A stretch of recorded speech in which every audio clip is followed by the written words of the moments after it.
Hello friends, ഞാനിന്ന് പഴംപൊരിയാണ് ഉണ്ടാക്കാൻ പോകുന്നത്. അതിനുവേണ്ടി നല്ല പഴുത്ത 2 ഏത്തപ്പഴം എടുത്തിട്ടുണ്ട്.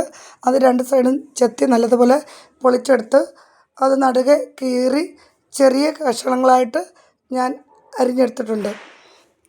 അപ്പോൾ ഈ ഒരു രീതിയിലാണ് ഞാൻ അരിഞ്ഞെടുക്കുന്നത്. കുട്ടികൾക്കൊക്കെ വൈകിട്ട് ഒരു ചായപ്പലഹാരമായിട്ട് കൊടുക്കാൻ പറ്റിയതാണ്. അതിന് വേണ്ടിയിട്ട് പിന്നെ ഞാൻ 1/2 കിലോ മൈദാമാവ് എടുത്തിട്ടുണ്ട്.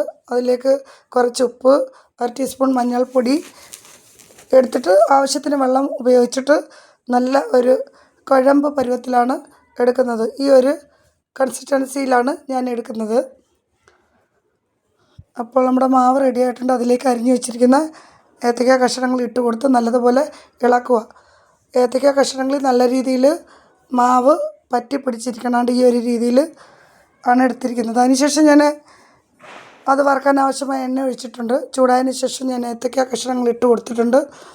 അത് തിരിച്ചും മറിച്ചും 2-3 വട്ടം ഇട്ട് അത് നല്ല മൊരിഞ്ഞതിന് ശേഷം നല്ല ചിലവർക്ക് നല്ല മൊരിഞ്ഞ കളറാവണം, ചിലവർക്ക് ഒരു മീഡിയം പരുവത്തിലാവണം. മൊരിഞ്ഞ് ഇച്ചിരി കൂടെ എടുക്കാമെങ്കിൽ അതിനൊരു ടേസ്റ്റ് കൂടും. ഞാൻ ഈ ഒരു രീതിയിലാണ് എടുത്തിരിക്കുന്നത്. അപ്പം എൻ്റെ ഏത്തയ്ക്ക കഷ്ണം പിന്നീട് ബാക്കിയുണ്ടായിരുന്നത് കൂടി ഞാൻ ഇട്ട് കൊടുത്ത് ഫ്രൈ ചെയ്ത് എടുത്തിട്ടുണ്ട്. അപ്പോൾ എല്ലാവരും ഇതൊന്ന് ട്രൈ ചെയ്ത് നോക്കണം. എളുപ്പത്തിൽ നമുക്ക് കുട്ടികൾക്ക് സ്നാക്സോ അങ്ങനെയൊക്കെ ഉണ്ടാക്കി കൊടുക്കണമെങ്കിൽ പെട്ടെന്ന് തന്നെ നമുക്ക് ഉണ്ടാക്കി കൊടുക്കാവുന്നതാണ്. അപ്പോൾ എൻ്റെ എല്ലാ ചാനലും എല്ലാവരും കാണണം, എനിക്ക് സപ്പോർട്ട് ചെയ്യണം. ഇഷ്ടമായെങ്കിൽ ലൈക്കും കമൻറ്റും ചെയ്യാൻ മറക്കരുത്. അപ്പോൾ ഇനിയും പുതിയ വീഡിയോയുമായിട്ട് വരുന്നവരെ വീണ്ടും കാണാം. Bye bye.